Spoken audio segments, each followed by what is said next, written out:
আমাদের পূজার্চনা চ্যানেলের পক্ষ থেকে একজনের জিজ্ঞাসার আমরা একটু উত্তর দেওয়ার চেষ্টা করছি। সেই ব্যক্তি আমাদের একটা কমেন্টে উপনয়ন ইত্যাদি সংক্রান্ত ব্যাপারে আমাদের যে ভিডিও তার কমেন্টে লিখেছেন যে পৈতে হয়ে যাওয়ার পর সেই মানবক ব্রহ্মচারী বা উপনয়নের দিনই সমাবর্তন হয় বা স্নাতক বলা হয় তাকে, তাকে সবাই মিলে প্রণাম করে পায়ে হাত দিয়ে। এইটা ওনার অত ভালো লাগছে না। এটাকে উনি বলছেন এটা শাস্ত্রীয় আচার নয়।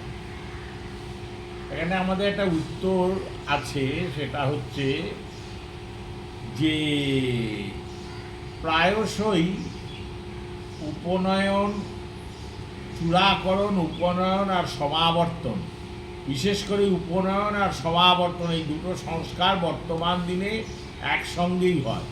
এই সমাবর্তন, উপনয়ন ইত্যাদি কার্যে আচার্যের কার্যটা স্বয়ং পিতাই করেন, জন্মদাতা পিতাই করেন অধিকাংশ ক্ষেত্রে।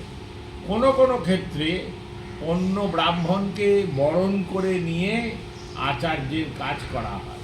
সেই পিতা যখন আচার্য হন বা অন্য কেউ পিতৃতুল্য ব্যক্তি আচার্য হন, তিনি একটা সময় তত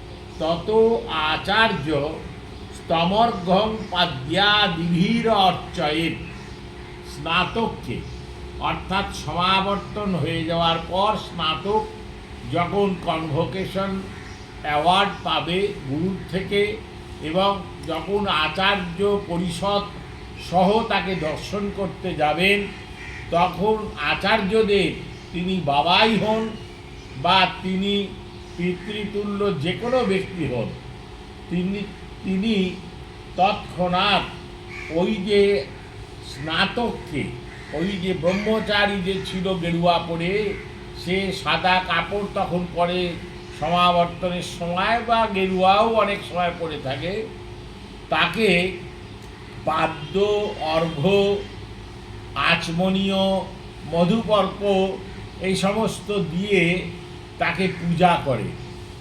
সন্তান তুল্য হলেও তাকে পূজা করে এবং তাকে নমস্কার করে, কারণ পূজার একটা অঙ্গই হচ্ছে নমস্কার।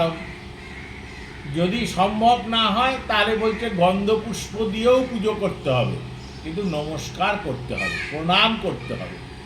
তো এখানে যখন প্রণাম করার, পূজা করার বিধি রয়েছে, কেন প্রণাম করা প্রশস্ত বা পূজা করা প্রশস্ত না, বলা হয়েছে যে এনাদের অর্ঘ্য বলা হয়, এই স্নাতককে অর্ঘ্য বলা হয়েছে শাস্ত্রে। এই অত্রৈনাম আচার্যম অর্হয়েত, অর্হনীয় শব্দের অর্থ হচ্ছে পূজনীয়। সংস্কৃতে অর্হনীয় শব্দের অর্থ পূজনীয়। অর্হনীয় হচ্ছে স্নাতক, অর্ঘ্য বলা হয়, স্নাতককে অর্ঘ্য বলা হয়। এই অর্ঘ্যস্বরূপ স্নাতক ব্রহ্মচারী, ইনি পূজনীয়, তাই ইনি অর্ঘ্য। শাস্ত্রে 6 জনকে অর্ঘ্য বলা হয়েছে।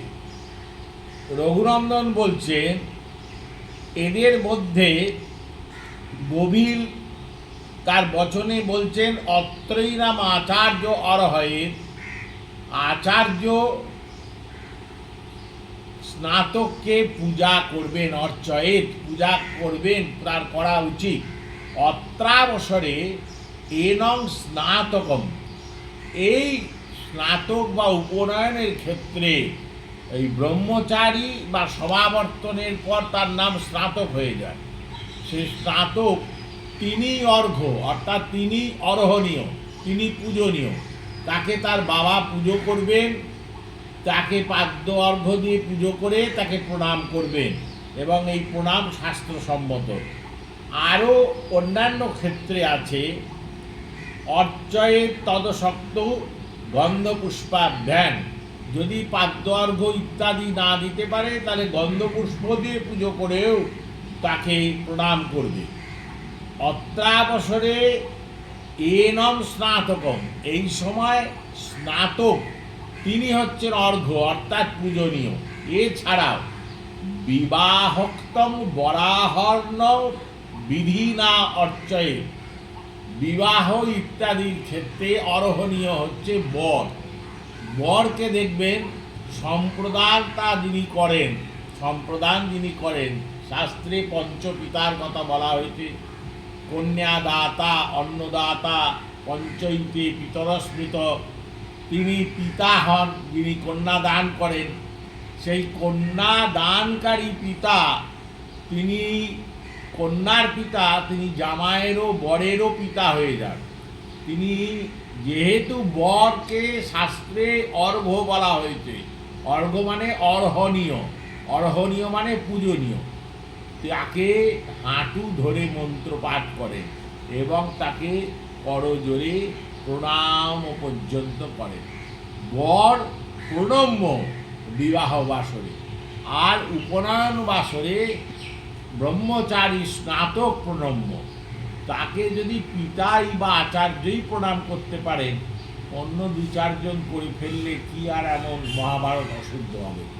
এরকম কোনো অশুদ্ধতার কথা আমরা খুঁজে পাচ্ছি না। এর ওপর অনেকটা বিস্তৃত আলোচনা আছে, অনেকটা বিস্তৃত আলোচনা আছে। এই বরকে সম্মান জানানোর, স্নাতককে সম্মান জানানোর জন্যে কি কি প্রক্রিয়া অবলম্বন করতে হয়, এগুলো কাশিরাম বাচস্পতির টিকাতে বিস্তৃতভাবে লেখা আছে।